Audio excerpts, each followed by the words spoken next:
This story is titled, My Girlfriend Abandoned Her Niece on My Doorstep and Went on a Girls' Trip Without Telling Me. So I called her sister in child services and ended the relationship for good. Hi everyone. Before we dive in, a quick favor. If you enjoy content like this, please hit the subscribe button. It's free, supports the channel, and makes sure you never miss out on amazing. Alright, let's get started. Hi Reddit. You ever feel like life smacks you with a reality check you weren't asking for?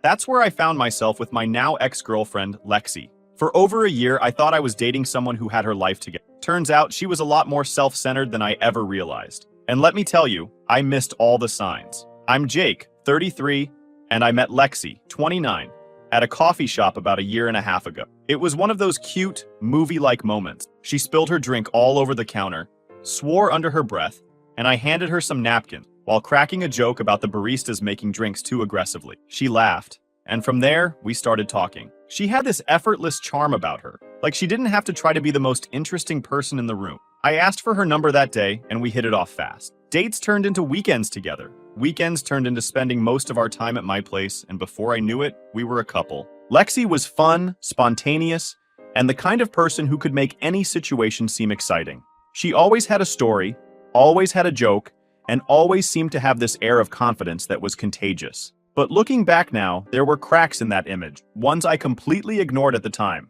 One of the first red flags I missed was how Lexi talked about her family. She had an older sister, Emma, who she described as a mess. Emma was a single mom to an 8-year-old daughter, Lily, and Lexi never missed a chance to complain about them. Anytime Emma needed help with Lily, Lexi would go on about how inconvenient it was. She treats me like her personal babysitter, Lexi would say, rolling her eyes. I have my own life, you know? At first, I didn't think much of it. Siblings vent about each other all the time, right? I figured Lexi was just blowing off steam and that it wasn't a big deal. But what stuck out to me was the way she talked about Lily. Most people, when they talk about kids, have at least a little softness in their voice. Not Lexi. She made it sound like Lily was some huge burden. She's not even that hard to handle, I remember saying once. Kids that age just want to play games and eat snacks? How bad could it be? Lexi scoffed. Yeah, but it's not my job, Jake. Emma chose to have a kid, not me. That response stuck with me. I didn't say anything at the time because I didn't want to start a fight, but it felt cold. The way she dismissed her own niece like that rubbed me the wrong way, but I chalked it up to her being frustrated in the moment. The more I think about it, the more I realize how much Lexi liked to frame herself as the victim in every situation. If Emma needed help, Lexi would act like she was doing some massive charity work, like she was a saint for watching her niece for a couple of hours. She'd never admit it, but she loved playing the martyr. And because I didn't know Emma well, I only had Lexi's version of events to go off of. Lexi also had this habit of being vague about her plans. She'd tell me she was busy or had something to take care of, but she'd never go into detail.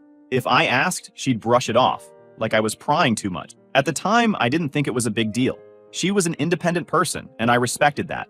But now I realize she used that vagueness as a way to keep me in the dark about a lot of things. One of the few times I met Emma, I started to see cracks in Lexi's narrative. Emma seemed tired, sure, but she was nice and clearly loved her daughter. She thanked Lexi for helping out and even offered to pay for dinner, which felt weird considering how much Lexi complained about being taken advantage of. After we left, I said, Emma seems nice. I don't know why you make her out to be so difficult. Lexi shrugged. She's fine in small doses. You don't see what I see? I let it go, but looking back, it's clear Lexi was leaving out a lot of context. Another thing I should have picked up on was how Lexi handled responsibility in general. She hated being tied down to anything. If someone asked her to do something that didn't directly benefit her, she'd either find a way to get out of it or do the bare minimum. It was always about what was convenient for her. One time, a friend asked if she could pet sit for a weekend. Lexi agreed, but when the time came, she handed me the key and said, You're better at this kind of stuff. Can you check on their dog for me? At the time, I thought it was funny, like she was just being lazy. But now, I see it for what it was. She didn't want to deal with anything that took effort. That laziness bled into how she treated me, too. If we made plans, I was always the one organizing everything. If we had a disagreement, I was always the one who had to smooth things over. Lexi liked to act like she was easygoing, but really she just didn't want to put in the work. And yet, I kept making excuses for her. I told myself she was just busy or tired, or didn't realize how her behavior came across. I wanted to believe she was the fun, carefree person I'd fallen for, not the selfish, entitled person she really was. The truth is, I was blind to how one-sided our relationship become.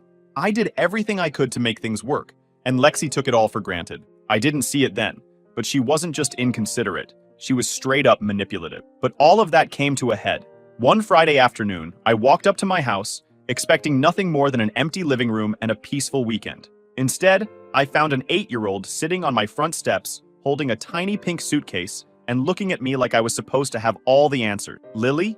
I asked, trying to make sense of what I was seeing. She nodded, holding out a piece of paper like it was her ticket to a ride she wasn't sure she wanted. I took it, and there it was, my address scrawled in Lexi's unmistakable handwriting. "She said you'd take care of me this week," Lily said, her voice casual, like this was a normal drop-off ring. I stood there, stunned. Lexi never mentioned, not a word, not a text, nothing. My phone was in my pocket, so I yanked it out to check if maybe I missed something. Nope. No messages, no calls, no warning. Just her niece, sitting on my porch with a suitcase and a note. I crouched down to her level. "Hey, did your aunt say where she was going?" "She said she's going to see her friends," Lily replied, shrugging like it wasn't a big deal. "Friends? What friends? I didn't even know she had plans this weekend." I brought Lily inside, figuring we'd sort this out in a minute. I got her some juice and a granola bar, while my brain scrambled to process what was happening. I tried calling Lexi, but her phone went straight to voicemail. Okay, maybe she was driving or her phone was off. I left a message. "Hey, Lexi, you, left Lily here? Call me back, like immediately." I wasn't sure whether to be angry, confused, or both. Mostly, I was just trying to stay calm for Lily's sake. She was munching her granola bar like this was a totally normal Friday night, and I didn't want to stress her out. After a few minutes of pacing and no callback, I sent a text. "Why is Lily here? Where are you?" Nothing. I decided to ask Lily a few more questions, keeping my tone light so she wouldn't feel like she'd done anything wrong. "So, your mom's at work, right? And Aunt Lexi said she'd watch you?" "Yeah," Lily said. "She said she had to go see her friends, but you'd be fine watching me." "Fine? Watching her? Was this some kind of sick joke?" I opened the suitcase to see what Lexi had packed for her.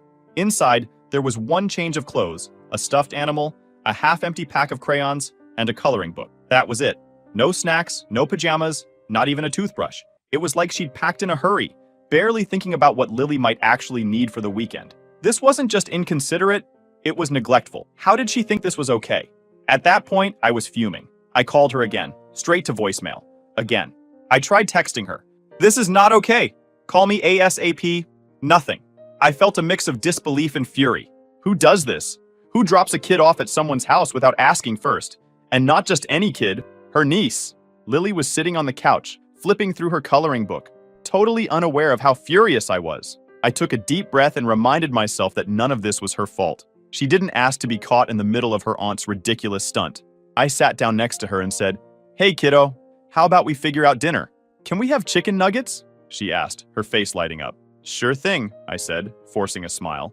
I threw some nuggets in the oven and tried to figure out my next move. I didn't have Emma's number, and I barely knew her. The only person who could fix this was Lexi, and she was completely unreachable. While the nuggets cooked, I tried to distract Lily with a movie. She picked some animated flick I'd never heard of, and I sat there pretending to watch while my mind raced. What if Lexi didn't come back tonight? What if she didn't come back tomorrow? How long was this girls' trip supposed to last? I couldn't just sit around and hope she'd show up. After dinner, I went through Lily's bag again, hoping to find some kind of clue. Maybe a note, an itinerary, something. Nothing. All I found was a little sticky note stuck to the inside of her coloring book with Lexi's scrawled handwriting. "Be good. Uncle Jake will take care of you." Uncle Jake? I wasn't her uncle. I was Lexi's boyfriend. And since when did I agree to this? The note felt like a slap in the face. Lexi hadn't even bothered to call or text me before making this decision. She just assumed I'd handle it. By bedtime, I was at my wit's end. I set up the guest room for Lily, made sure she had everything she needed, and tucked her in. She smiled and said, "Thanks, Uncle Jake," like this was all perfectly normal. As soon as she was asleep, I paced around the house, trying to figure out what to do. Should I call the police? Child services? Was this serious enough for that? It wasn't like Lily was in immediate danger. She was safe, fed, and sleeping in a warm bed. But this wasn't normal. I decided to give Lexi one last chance before escalating things. I sent her another text. "I spoke to Lily. I know you're on a trip. You need to call me right now. This is crazy." I stared at my phone, waiting for the little typing bubble to pop up. It didn't. No reply, no callback, nothing. At that point, I realized two things. First, Lexi wasn't going to call me back anytime soon. She dropped Lily off and clearly thought that was enough. Second, I was going to have to figure this out on my own. I made a mental note to call a mutual friend in the morning to see if they could help me track down Emma's number. If Lexi wasn't going to step up, I'd have to go straight to the source. As I lay in bed that night, I couldn't stop replaying everything in my head. All of it felt surreal. Lexi had always acted like she was so put together, like she had everything under control. But this was something else entirely. Something had to give, and I wasn't going to let Lexi's irresponsibility slide. Not this time. The next morning, I woke up still annoyed and confused. I checked my phone. No missed calls or texts from Lexi. At this point, I wasn't even surprised. I got up, made Lily some breakfast, and tried to focus on her instead of the mess Lexi had dumped on me. Lily was a sweet kid, totally unbothered by the chaos her aunt had caused. She chatted about her favorite shows while munching on her pancakes, and I nodded along, trying not to let my frustration show. Once breakfast was done, I set her up with some cartoons and started making calls. My first priority was to get in touch with Emma. I didn't have her number, but I figured someone in our circle might. I called a mutual friend, Sarah, and explained the situation. Wait, Lexi dropped her niece at your place without telling you? Sarah sounded as shocked as I felt. Yeah, I said. And now she's off on some girls' trip, completely unreachable. Do you have Emma's number? I need to let her know what's going on. Sarah paused for a moment before saying, I don't have her number, but I know someone who might. Let me text you in a bit. I thanked her and hung up, already feeling a little better. At least I was doing something to fix this. While I waited for Sarah's update, I started cleaning up the kitchen. That's when it hit me. I still didn't know where Lexi actually was. She'd told Lily she was visiting friends, but that was vague as hell. I grabbed my phone and decided to do some digging. I opened Instagram, and sure enough, there she was, posting stories like nothing was wrong. The first one was a selfie by a pool, captioned, "Finally some me time." The next was a boomerang of her clinking glasses with her friends. And the one after that was a group photo with the location tagged, Miami Beach Resort. I felt my blood boil. Lexi wasn't just hanging out with friends, she was living it up at a luxury resort while I was stuck babysitting a child she'd abandoned on my doorstep. And she didn't even seem to care. I kept scrolling through her posts, trying to piece together the timeline. She'd been bragging about this trip all week, but I hadn't paid much attention at the time. Now it all made sense. While I was working and planning for a quiet weekend, Lexi was packing her bags and plotting her escape. The more I scrolled, the angrier I got. It wasn't just the trip, it was the sheer audacity of it all. She hadn't asked me to help, hadn't even bothered to warn me. She just assumed I'd handle it, like I was some kind of backup plan. Then I noticed something else. In one of her photos, there was a receipt on the table, half covered by a drink. The name on the receipt wasn't hers, it was mine. My stomach dropped. I grabbed my wallet and checked my bank app. And sure enough, there it was. Multiple charges from the Miami Beach Resort. Flights, hotel, meals, and even a spa package, all on my credit card. I sat there, stunned, as the realization sank in. Lexi had stolen my card to fund her trip. She'd not only dumped her niece on me without asking, but she'd also used my money to pay for her getaway. At that moment, my frustration turned into full-blown rage. I wasn't just angry about the inconvenience anymore. I felt completely disrespected. Who does that to someone they're supposed to care about? I called my bank immediately and reported the charges as unauthorized. The customer service rep was helpful, walking me through the process of disputing the charges and canceling my card. By the end of the call, I felt a small sense of relief. At least Lexi wouldn't get to enjoy any more of my money. Sarah texted me shortly after, saying she'd found Emma's number through another friend. I called Emma immediately, and when she picked up, I wasted no time explaining what was going on. At first, she didn't believe me. Wait, Lexi left Lily with you? Why would she do that? She said you asked her to babysit while you were at work, I said. But instead of watching Lily, she dropped her at my house and took off for a trip. Emma was silent for a moment before saying, I don't understand. I paid her to watch Lily. Why would she leave her with you? That stopped me in my tracks. You paid her? Yeah, Emma said, her voice tight. I always pay her when she babysits. She made it clear she wouldn't do it otherwise. I didn't know what to say. Lexi had always acted like she was doing Emma a huge favor by watching Lily, but apparently she was getting paid for it. All those times she complained about being taken advantage of? Total lies. Emma apologized over and over, saying she never would have trusted Lexi if she'd known this would happen.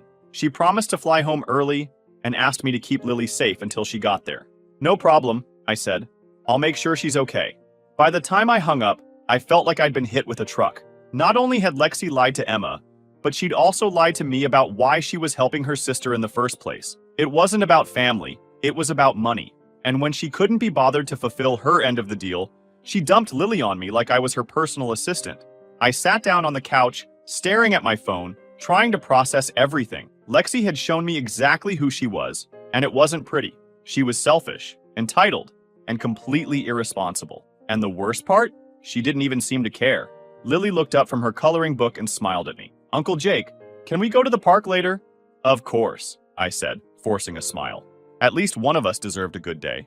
After the park, we grabbed some takeout for lunch. While Lily was eating her nuggets and fries, I scrolled through Instagram again, half hoping to see Lexi's post pop up with some kind of clue about when she'd be back. And there it was, a new story. Lexi was lounging by a pool, her sunglasses perched on her head, and the caption read, "Living my best life." I slammed my phone down on the table so hard that Lily looked up, startled. "Sorry, kiddo," I said, forcing a smile. "Just dropped my phone." She nodded and went back to her fries, but I couldn't focus. Lexi wasn't just ignoring me, she was flaunting the fact that she was having the time of her life while I was stuck cleaning up her mess. I tried calling her again, but it went straight to voicemail, just like it had the last dozen times. I left a message, and this time, I didn't hold back. "Lexi, you need to call me. Now this is not okay. I've been watching Lily for over a day without any explanation from you, and I know you're in Miami because you stole my credit card to pay for it. If I don't hear from you soon, we're done. Don't test me on this." I hung up and took a deep breath. I wasn't even sure if she'd listened to the voicemail, but at least I'd gotten my point across. Later that evening, while Lily was watching cartoons, my phone buzzed. I grabbed it so fast I almost dropped it, thinking it might finally be Lexi. Sure enough, it was her. The message was short and infuriating. "Relax, Jake. She's fine with you. Don't be so dramatic." Dramatic? Dramatic. I could feel my blood pressure spike as I stared at her text. She had the nerve to call me dramatic after everything she'd done? I fired back immediately. "This is not about being dramatic. You abandoned your niece without asking me, stole my credit card, and disappeared. This is unacceptable. You need to come back. Now." Her response came almost instantly. "Ugh, Jake, chill out. You're good with kids. It's just for a couple of days."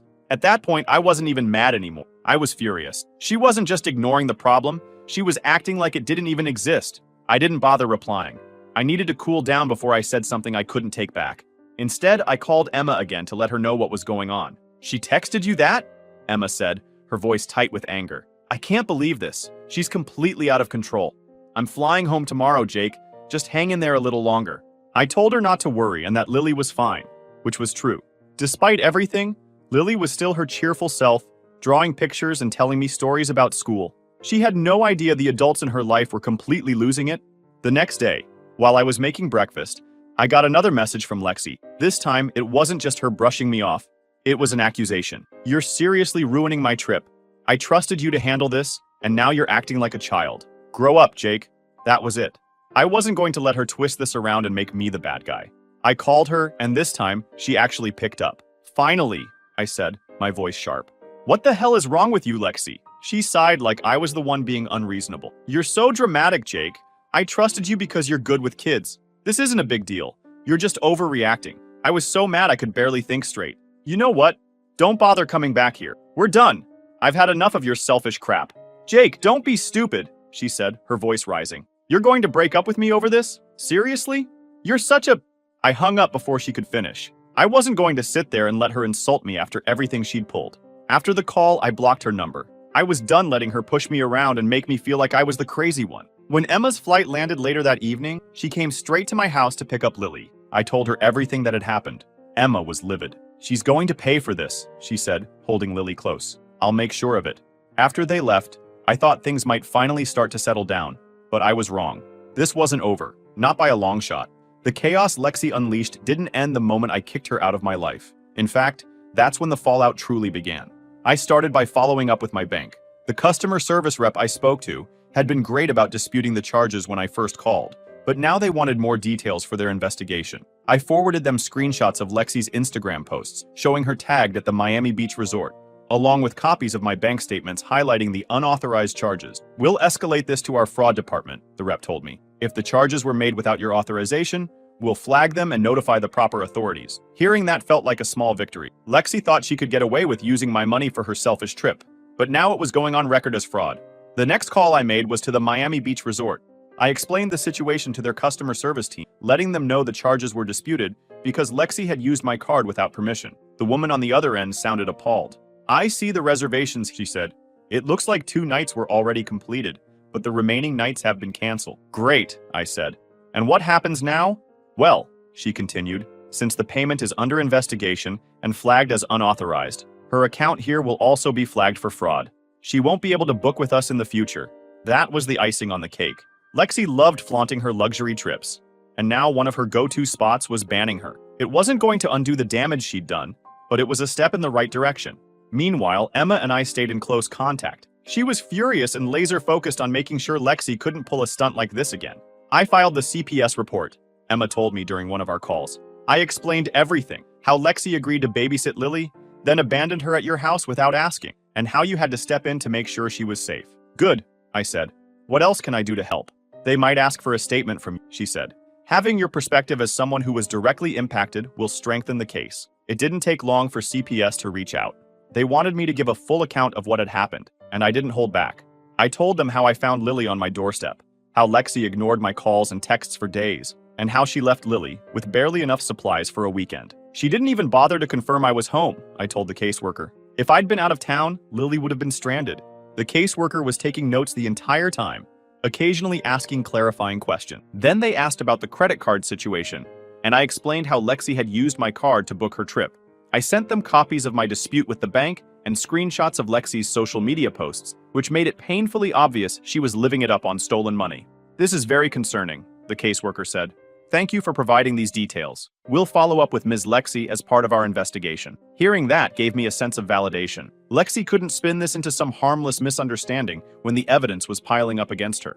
Emma wasn't stopping with CPS either. She'd also hired a lawyer to explore legal options, including pressing charges for reckless endangerment. When she called to update me, I could hear the frustration in her voice. I trusted her, Jake, Emma said. I thought she'd finally stepped up and wanted to help with Lily, but she only cared about herself. I'm done giving her the benefit of the doubt. Same here, I said. She's been acting like none of this matters, but she's about to get a reality check. Emma's lawyer was building a strong case, and the evidence I'd provided was a big part of it. Between the CPS investigation, the flagged charges at the resort, and my bank's fraud inquiry, Lexi was getting hit from all sides. But of course, Lexi wasn't going down without a fight. She started messaging mutual friends, spinning her own version of events to make herself look like the victim.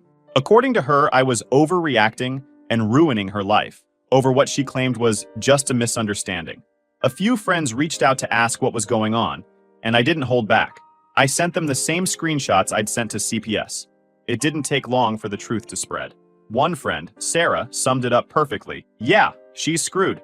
Nobody's buying her story anymore. Then, one evening, Lexi showed up at my house unannounced. I heard the pounding on my door and knew exactly who it was before I even looked through the peephole. What do you want, Lexi? I said, opening the door just enough to keep her from barging in. This is ridiculous, she snapped.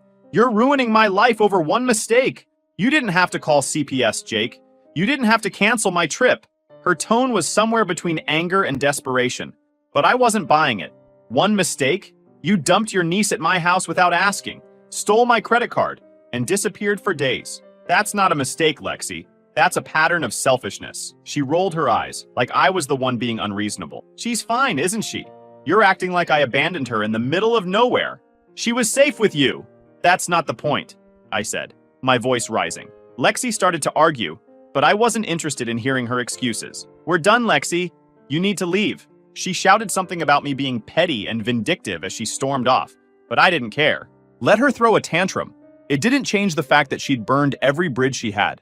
By the end of the week, the fallout was impossible for Lexi to ignore. CPS was fully involved. Her bank account was flagged for fraud at the resort, and Emma's lawyer was preparing to press charges. Even her family was furious with her. Emma told me their mom had called to apologize for Lexi's behavior, saying, she's going to have to learn the hard way. After weeks of chaos, the storm that Lexi unleashed on my life finally started to calm down, but not before she got a front row seat to the consequences of her own selfishness.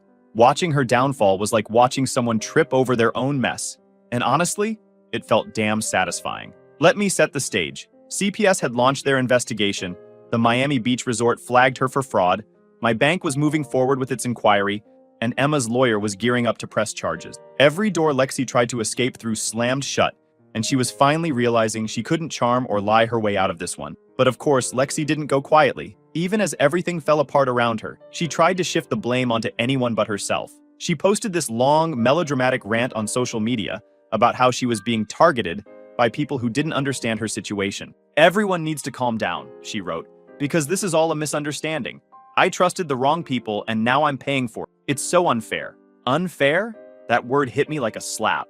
Lexi thought it was unfair that she was being held accountable for abandoning her and stealing my money. She had some nerve. The comments on her post were divided. A few people who didn't know the full story chimed in with sympathy, saying things like, "Stay strong, girl," and "haters gonna hate." But most of the responses weren't so kind. One person wrote, "Didn't you leave your niece with your ex and run off to Miami? That's not a misunderstanding. That's trashy." Another said, "Maybe you should take responsibility for once, instead of blaming everyone else. Just a thought." I didn't comment. I didn't need to. Lexi was burying herself with every word she posted. Meanwhile, Emma and I kept in touch as things progressed. CPS didn't mess around. They interviewed Lexi, and according to Emma, it didn't go well for her. She tried to play it off like she didn't know it was a big deal, Emma told me during one of our calls. But the caseworker wasn't buying it. They told her straight up that abandoning Lily like that was neglect, and they're recommending mandatory counseling if she wants to stay in her life. Hearing that made my day. Lexi had spent so long acting like she could do whatever she wanted, but now she was finally being forced to face reality. But it didn't stop there. Emma's lawyer was relentless, gathering evidence and building a case for reckless endangerment. Lexi's careless actions had put Lily in a vulnerable position, and that wasn't something Emma or the law was going to overlook. And then there was the financial side of things. My bank officially ruled the charges Lexi made on my credit card as fraud, and they refunded every cent. The Miami Beach resort? They blacklisted her completely, and I heard through the grapevine that they'd flagged her name in their system so she couldn't even try to book under a different card. She'd burned bridges with everyone. Her family wasn't speaking to her. Her friends were distancing themselves, and she was basically persona non grata in every circle she used to move in. One of the most satisfying moments came when Emma updated me about her lawyer's next steps. Emma's lawyer filed the paperwork, and the case moved forward. Lexi tried to play the victim, but the evidence was overwhelming.